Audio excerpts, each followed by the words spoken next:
Bonjour Michel, alors déjà, Fatima.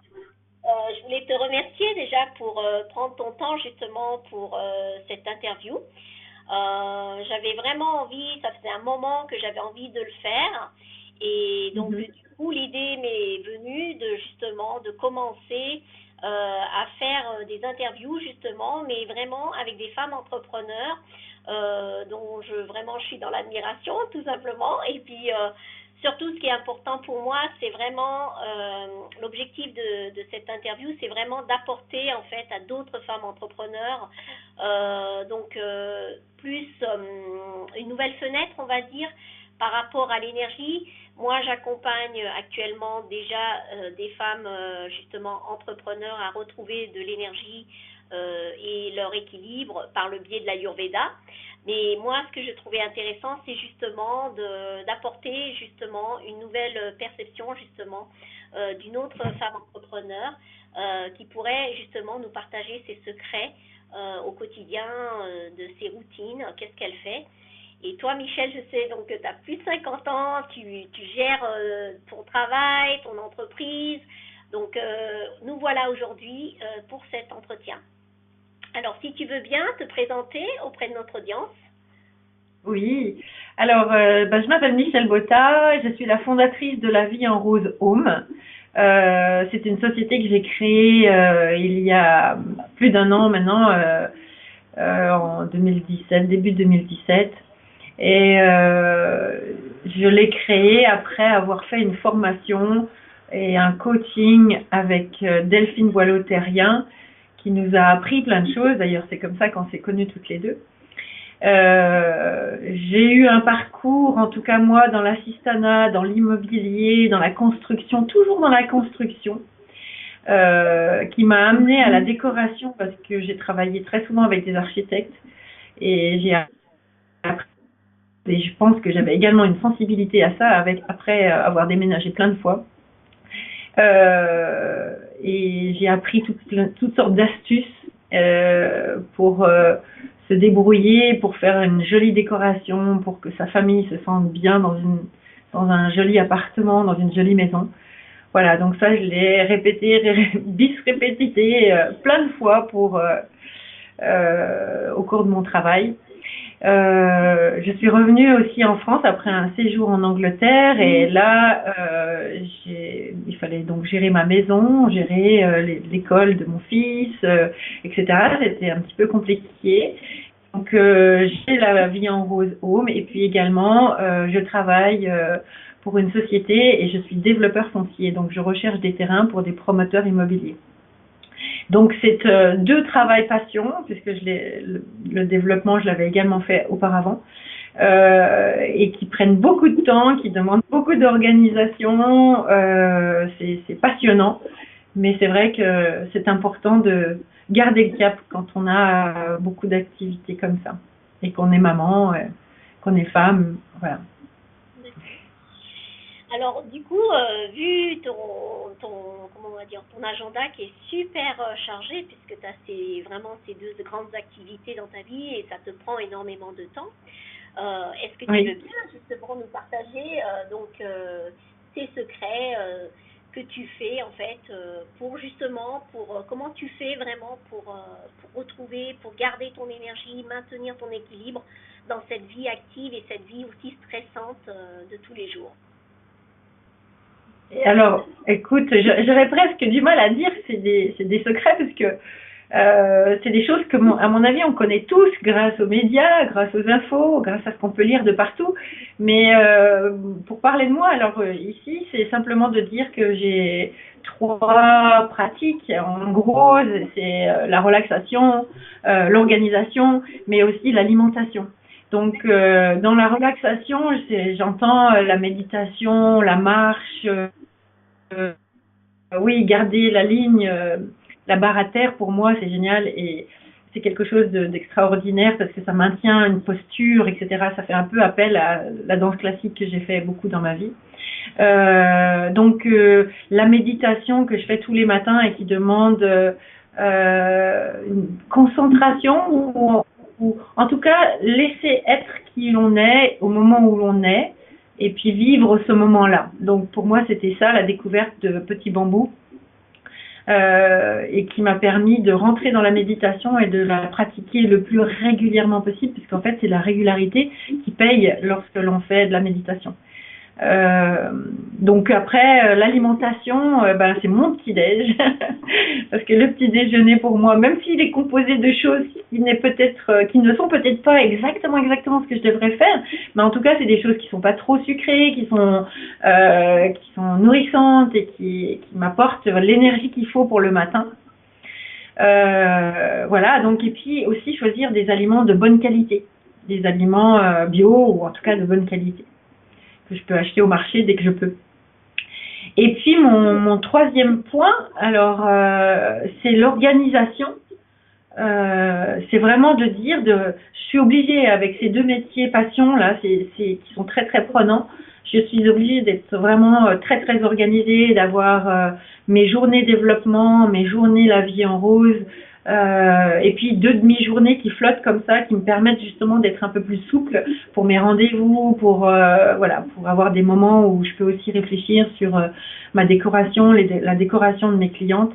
Voilà, donc c'est vrai que l'organisation dans la vie privée aussi, hein, parce que il faut continuer à garder sa maison.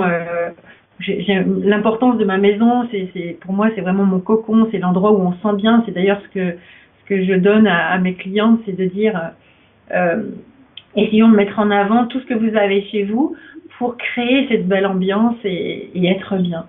Voilà, et c'est relié un petit peu à toi, Fatima, puisque toi aussi, l'idée dans ton accompagnement, c'est être bien dans la vie pour pouvoir être plus efficace, garder son énergie, etc. Donc c'est aussi ce qui nous relie. Voilà. Donc voilà. Mes 3 secrets, mais ça n'en est pas, tu vois, ce sont des choses toutes simples. Donc j'ai un petit peu de mal à te dire, c'est des secrets, c'est pas des secrets, c'est juste d'essayer de garder ce rythme-là.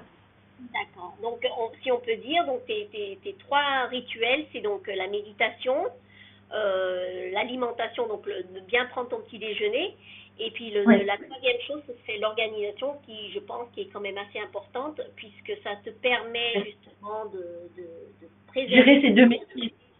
Et de préserver ton énergie plutôt. Oui. Donc, plutôt tu prends une organisation et plus tu auras de l'espace pour pouvoir organiser d'autres choses, donc pour faire d'autres choses aussi dans ton travail. Oui, oui, tout à fait. Ouais. D'accord. Et du coup, en appliquant dis-moi Michel, en appliquant ces 3 rituels, est-ce que tu vois les bienfaits justement aujourd'hui dans ton activité, dans ton travail? Est-ce que ça se ressent Bah écoute, en fait, je vais partir à l'inverse de ta question, c'est-à-dire que si je ne les fais pas, je sens que ça dérape. Je sens que et c'est juste incroyable justement, ce constat que je peux faire, puisque maintenant ça fait 1 an quasiment que je fais tout ça. Et s'il y a eu des moments de faiblesse ou des moments où je me précipite au bureau à 7h30, tu vois, et là je me mets à travailler à fond et en oubliant de respecter mon être et mon bien-être à moi, et ben je suis rapidement au bout de 2 jours, si je fais ça 3 jours, je me dis ah là là, mais non, reviens dans tes rituels, reviens dans tes choses, parce que tu perds de ton énergie, tu perds de ton optimisme, tu vois, je perds toutes ces choses qui m'aident à être justement le plus efficace possible dans les 2 métiers que je fais. Ouais. Donc c'est vrai que donc du coup c'est presque devenu vraiment primordial pour la suite de ta journée en fait, vraiment. Donc complètement. Et si je peux en parler avec des amis, tu vois, j'en parle avec des amis parce que je trouve que si ça peut les aider également, moi j'ai eu la chance de faire cet accompagnement avec Delphine Boileau-Terrien, et ça m'a aidé à découvrir plein de choses, et donc je pense que voilà, si je peux en parler, j'en parle. Et ça m'aide, en tout cas ça m'aide. Michel.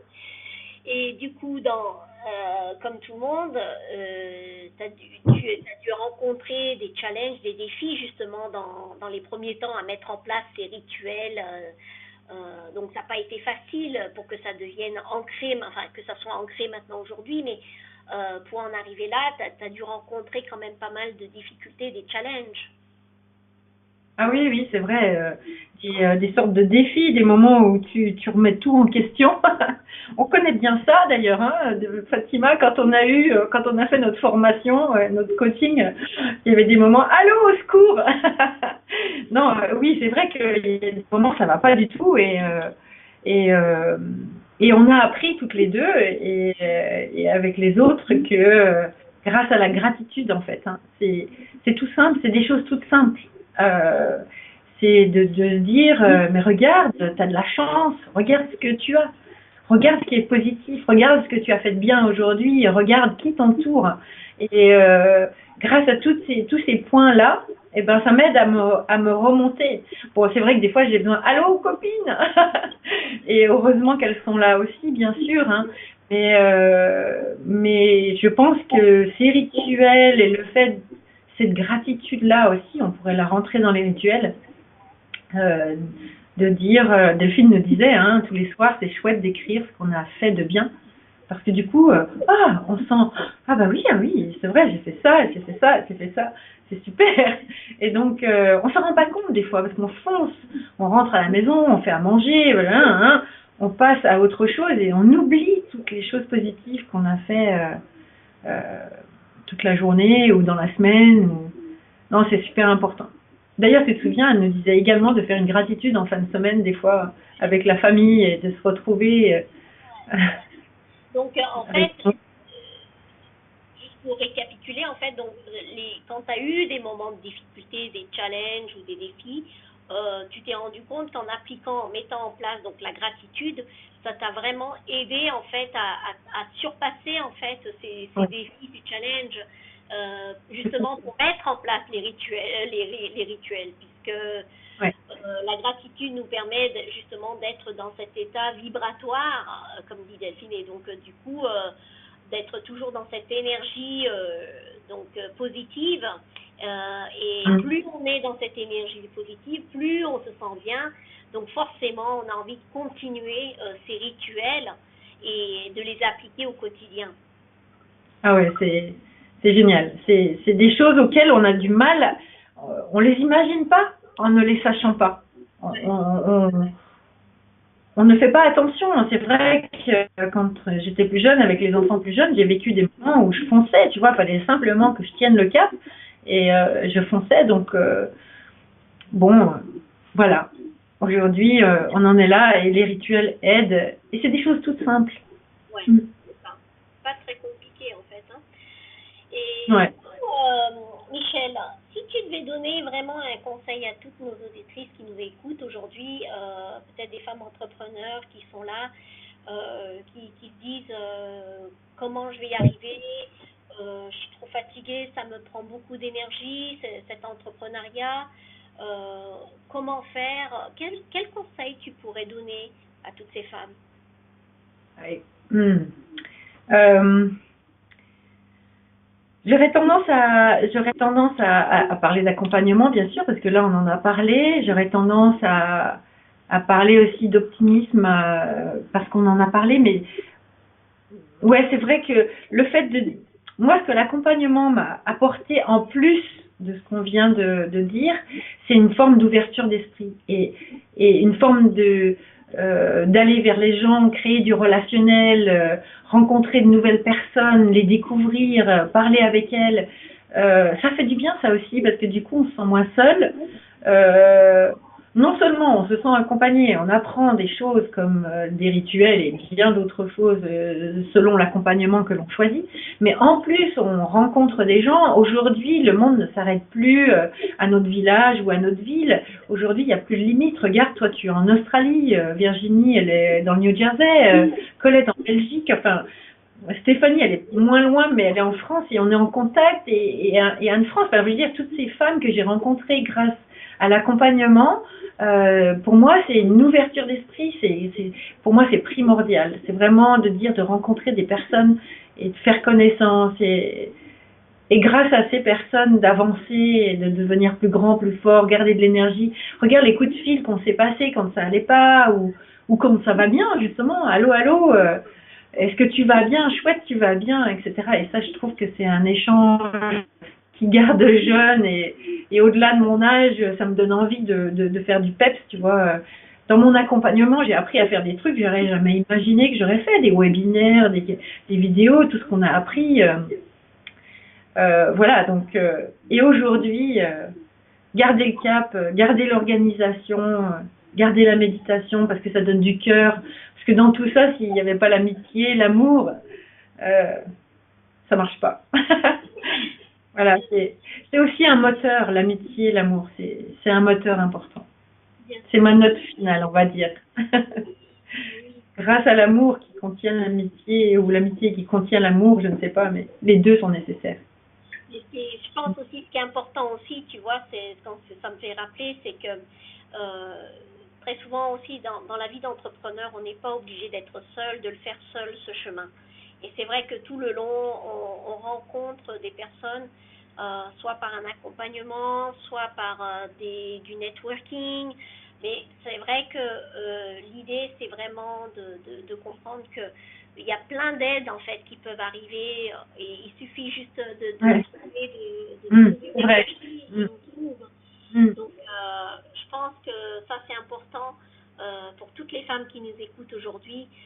J'espère que ça va justement les inspirer justement à pas rester seules, à faire ce cheminement seul.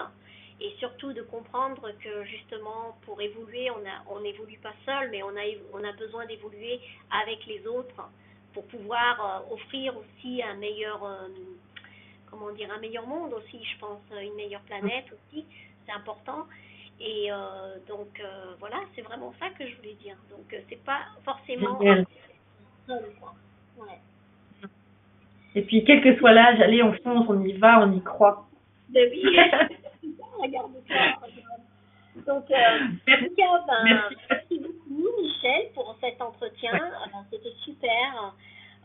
J'espère vraiment que ça va vraiment inspirer d'autres femmes. Et puis, n'hésite pas. Donc, on garde en contact. Et puis, on se dit à très bientôt. Merci beaucoup. Merci Au revoir. beaucoup, Michel. Merci. Au revoir. Au revoir.